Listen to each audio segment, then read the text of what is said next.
ሰላም ጤና ይስጥልን እንዴት ሰነበታችሁ እንዴት አድራችሁ የተከበራችሁ አድማጮቻችን ኢትዮኤፍኤም 7.8 ነው የሰማችሁ ትገኛላችሁ ሁን ዶክመንተሪ የምንሰማበት ሰዓት ላይ ደርሰናል የተከበራችሁ አድማጮቻችን ዛሬ ዶክመንተሪያችን ወደ እስራኤል ይሄድና ከቤተ እስራኤላውያን ጋር ቆይታ የሚያደርግ ነው ለመሆኑ በኢትዮጵያ ለረጅም ዓመታት የኖሩት ቤተ እስራኤላውያን በእስራኤል እንዴት እየኖሩ ነው እንዴት ከዚህ ወደዛ ተሻገሩ የሚለውን ሰፋ አድርገን እንመለከተዋለን የኔአቦ ሻምበል ከናንተ ጋር አለሁኝ በድጋሚ ጥሩ ጊዜ ይሁንላችሁ ከአራት አስርት ዓመታት በፊት እስራኤል በሚስጥር ቤተ እስራኤላውያንን ከኢትዮጵያ ለማስወጣት ዘርግተው በነበረው እቅድ 16000 የሚሆኑ ኢትዮጵያውያን አይሁዶች ከሰሜናዊው የኢትዮጵያ ክፍል ተነስተው ወደ ሱዳን በእግራቸው የገቡ ሲሆን ከዚያም በአውሮፕላን ወደ እስራኤል ተወስደዋል። በወቅቱ ከኢትዮጵያ በህጋዊ መንገድ ለመውጣት አስቸጋሪ ስለነበረ የእግር ጉዟቸውን ያደረጉት በሚስጥር ሲሆን ሱዳን ውስጥ ወደሚገኝ የስደተኞች መጠለያ ከመድረሳቸው በፊት ከመካከላቸው 1500 የሚሆኑ በመንገድ ላይ ህይወታቸው አልፏል። ከአረቡ ዓለም ጋር በወቅቱ ፍጥጫ ላይ ነበረችው እስራኤል የሙስሊሞች ሀገር የሆነችውን ሱዳንን ነበር በሚስጥር ቤተ እስራኤላውያንን ለማስወጣት እንደ መተላለፊያ የተጠቀመችው። የእስራኤል አምባሳደር አብርሃም ንጉሴ ከ180,000 ያላነስን የኢትዮጵያ ቤተ እስራኤሎች ለብዙ ሺህ ዘመናት በዚህ በኢትዮጵያ ባብሮነት በኢትዮጵያ አብረን አባቶቻችን አያቶቻችን ቅድመ አያቶቻችን የኢትዮጵያን ሉዓላዊነት አብረው ሲያስጠብቁ ከጣሊያን ጋር በሰሩት ጎራዴና ጦር የኢትዮጵያን ዳር ድንበር ሲያስከብሩ የኖሩ የኢትዮጵያ ቤተ እስራኤሎችም ዛሬ በነቢያት በተነገረው መሰረት ቃሉ ተፈጽሞ እነሆ ከብዙ ሺህ ከ2500 ዓመት በኋላ ዛሬ የኢትዮጵያ ቤተ እስራኤሎች እንደማንኛውም የእስራኤል ልጅ ተሰዶ እንደኖረው ሁሉ ከስደት በመመለስ በእስራኤል ሀገር ላይ አብሮ በአንድ ላይ በመቀላቀል እንኖራለን። ኢትዮጵያውያን አይሁዶች በድብቅ ከኢትዮጵያ ወደ ሱዳን ከዚያም ወደ እስራኤል የማጓጓዙ የመጀመሪያዎቹ ተልእኮች የተከናወኑት በእስራኤል የስለላ ድርጅት ሞሳድ አማካኝነት ነበር። ኢትዮጵያውያኑ ቤተ እስራኤላውያን 177,000 የሚደርስ ቁጥር ያላቸው ሲሆን ከ93,000 በላዩ እስራኤል የተወለዱ ሲሆን 83,000 ያሉ ደግሞ በኢትዮጵያ የተወለዱ ናቸው ይላሉ የእስራኤል ምክር ቤት አባል የሆኑት ዶክተር ጸጋ ፋንታውን።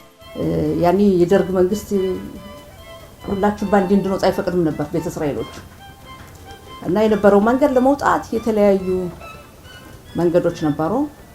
አንደኛው ትልቁ ጉዞ የሱዳን ጉዞ ታውቁታላችሁ ሰምታችሁ ከሆነ ሌላው በጅቡቲ ነበር በኬንያ በደቡብ ሱዳንም ነበር። ሌላው መንገድ ደግሞ በቀጥታ መምጣት ነበር። በቀጥታ መጣነው ያው በድብቅ ነው።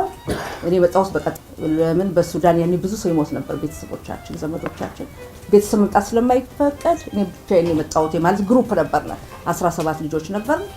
እኔ ነበር ወጣቷ ከሁሉ ቤተሰብ አንድ ወር ከሁለት ወር በኋላ እንመጣለን አሉ። ግን 8 ዓመት ጨረሰባቸው እስከ 91 ድረስ ደርግ እስከሚወድቅ ድረስ። ጊዜው ከዛሬ 40 ዓመታት በፊት ነበር። የወቅቱ የእስራኤል ጠቅላይ ሚኒስትር አንድ ሐሳብ ለአገሪቱ የስለላ ተቋም ሞሳድ ያቀርባሉ። ይህም በኢትዮጵያ የሚገኙ አይሁዶችን በሚስጥራዊ ተልእኮ በድብቅ በማስወጣት ወደ እስራኤል መውሰድ ነበር። ይህ እቅድ ሰምሮ 8,000 ገደማ ቤተ እስራኤላውያንን ከኢትዮጵያ በማስወጣት ወደ ሱዳን አሻግሮ ከዚያም ወደ መካከለኛው ምስራቋ አይሁዳዊት ሀገር ከደረሱ 40 ዓመት ተሻገሩ። በ1977 ዓ.ም በኢትዮጵያ ከነበረው አስከፊ ረሃብ በተጨማሪ ጦርነትም ብዙዎችን አፈናቅሏል። በመቶ ሺዎች የሚቆጠሩ ስደተኞች መዳረሻቸው ጎረቤት ሱዳን ነበረች። በዚህ ወቅት ነበር በሺዎች የሚቆጠሩ ኢትዮጵያውያን አይሁዶች ከሚኖሩበት ሰሜናዊ ኢትዮጵያ አካባቢዎች ተነስተው ሱዳን የደረሱት። እነዚህ ቤተ እስራኤላውያን ሱዳን ውስጥ ወደሚገኝ የስደተኞች መጠለያ ለመድረስ ለሳምንታት በእግር ተጉዘዋል። ውጣ ውረዱ የብዙዎችን ሕይወት ቀጥፏል። በስደት ላይ ወላጆች ልጆቻቸውን በሞት ተነጥቀዋል።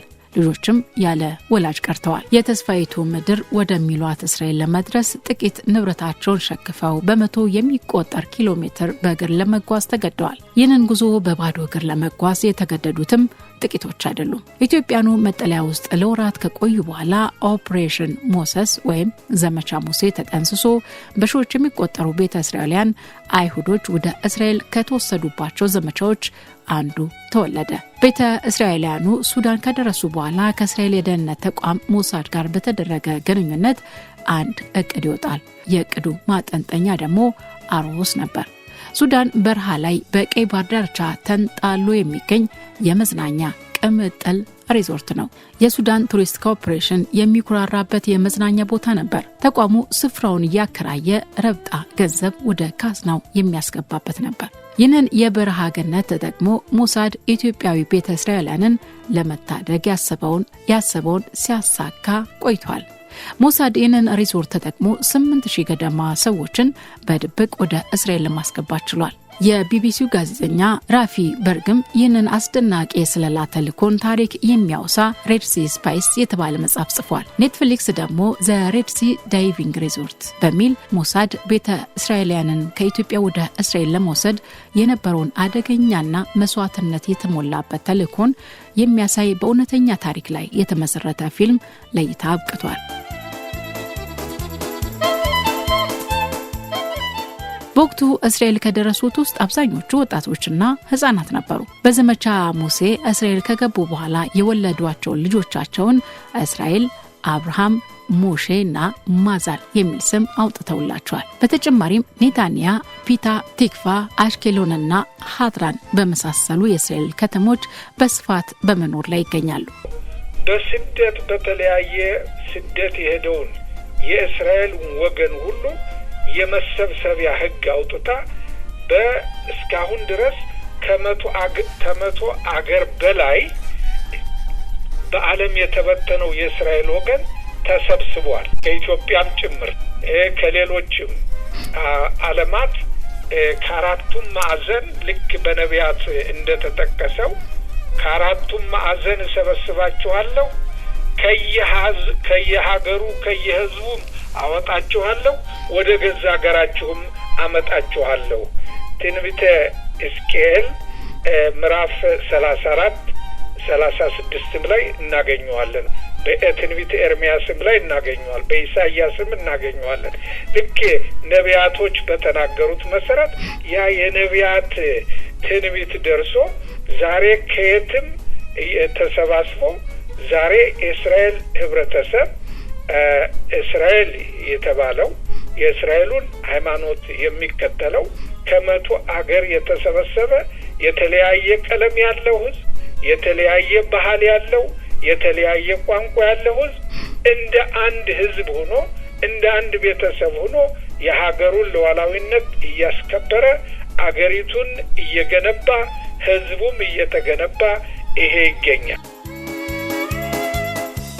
ከመስከረም 26ቱ የሐማስ ጥቃት ወዲህ በጋዛ ጦርነት የተሳተፉትን ጨምሮ 33 ቤተ እስራኤላውያን ህይወታቸው ማለፉ ተዘግቧል።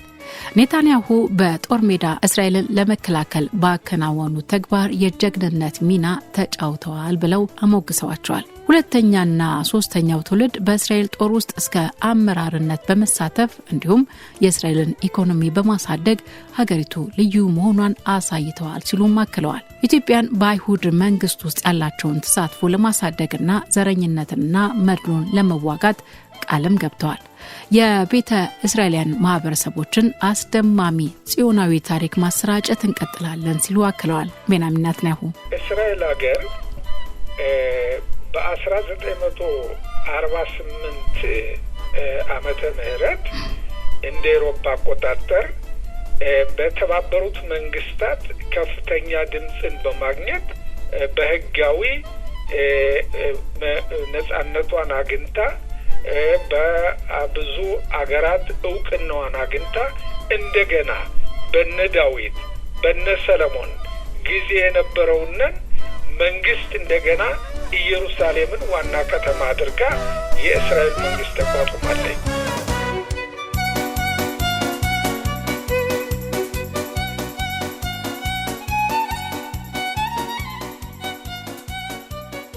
ቤተ እስራኤልን በተመለከተ መላምቱ ብዙ ነው። ስለ ቤተ እስራኤልን አመጣጥ ሁለት ማብራሪያዎች ይቀርባሉ። አንደኛው ንግስተ ሳባ በኢየሩሳሌም ንጉሥ ሰለሞን ልትጠይቅ ሄዳ ምኒልክ ተወለደ የሚል ሲሆን ይህ ግን ከአፈ ታሪክ ያልዘለለ እንደሆነ የሚናገሩ አሉ። ቤተ እስራኤላውያን የሚያምኑትና መጽሐፍ ላይ የሰፈረው በ7ኛው ክፍለ ዘመን ሁለተኛው ቤተ መቅደስ በፈረሰበት ጊዜ ከአይሁዳውያኑ መሰደድ ጋር ተያይዞ የመጣ ነው። ከ12ቱ ነገዶችም መካከል ዳን ተብሎ የሚጠራው ነገድ ወደ ግብጽ ተሰደደ። ከግብጽም የናይል ወንዝን በመከተል ወደ ኢትዮጵያ መጥተው ሰፍረዋል።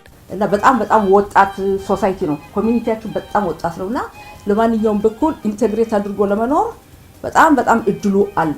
በጣም ስለሚፈጥን ያለን ተሳትፎ ከፍተኛ ነው። በአርሚ ተሳትፎ አለ። ክነሴት 3 የክነሴት አባላት አለ።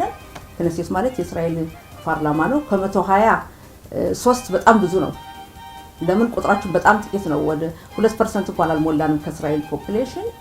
ከዛ ቁጥሩን ስትወስዱት ወጣቱ ቁጥሩ ብዙ ስለሆነ 3 በጣም ብዙ ነው። በአሁኑ ሰዓት እኛ ቤተ እስራኤል የሌለንበት ፊልድ አታገኙም። በሁሉም ፊልድ ታገኙናላችሁ። በፓርላማ ብቻ ሳይሆን በሃይቴክ አርሚ ውስጥ ትድርና፣ ሜዲካል ዶክተሮች፣ ዳኞች፣ የፍርድ ቤት ዳኞች አሉን። የኛ ኮሚኒቲ የሌለበት የለም። ሌላው የሚገልጽላችሁ አብዛኛው የኢትዮጵያ ቤተ እስራኤል በገጠሪቱ ኢትዮጵያ ነው ነበር። የኔን አትዩ ጎንደር ከተማ መወለዴ መማሬን አብዛኛው በተወለደበት ቋንቋ በአማርኛ ማንበብ መጻፍ አይችልም። አሁን ይመጣው ካልሆነ ቀደም የመጣው በመጀመሪያው ኦፕሬሽን ሞሰስ በመንለው ኦፕሬሽን ሰለሞን የመጣው ወገናችን አብዛኛው ማንበብ መጻፍ አይችልም። ግን ከዛ ተነስቶ በአማርኛ ማንበብ መጻፍ የማይችሉ በ12 ዓመታቸው በ13 ዓመታቸው መተው በእስራኤል ሀገር ሃይ ስኩል ጨርሰው ዩኒቨርሲቲ ተመርቀው PhD ሁሉ የደረሰዋል። እና በጣም ከፍተኛ ሞቲቬሽን አለ። ኮሚኒቲው በመንግስት በኩል ያለው እርዳታ በጣም ከፍተኛ ነው። እንደውም አንዳንዴ ለኮሚኒቲያችን ብለው ምንድነው የሚሰጠንን እድል አንጠቀምበት መጠቀም እንችል ነበርና በማንኛውም በኩል ያለ ተሳትፎ ከፍተኛ ነው። የእስራኤል የቅርብ ጊዜ ስታቲስቲክስ መረጃ እንደሚያመለክተው በአሁኑ ወቅት በሀገሪቱ ውስጥ ኑሯቸውን በዘላቂነት አደላድለው የሚገኙ 177,000 ያህል ቤተ እስራኤላውያን ይገኛሉ።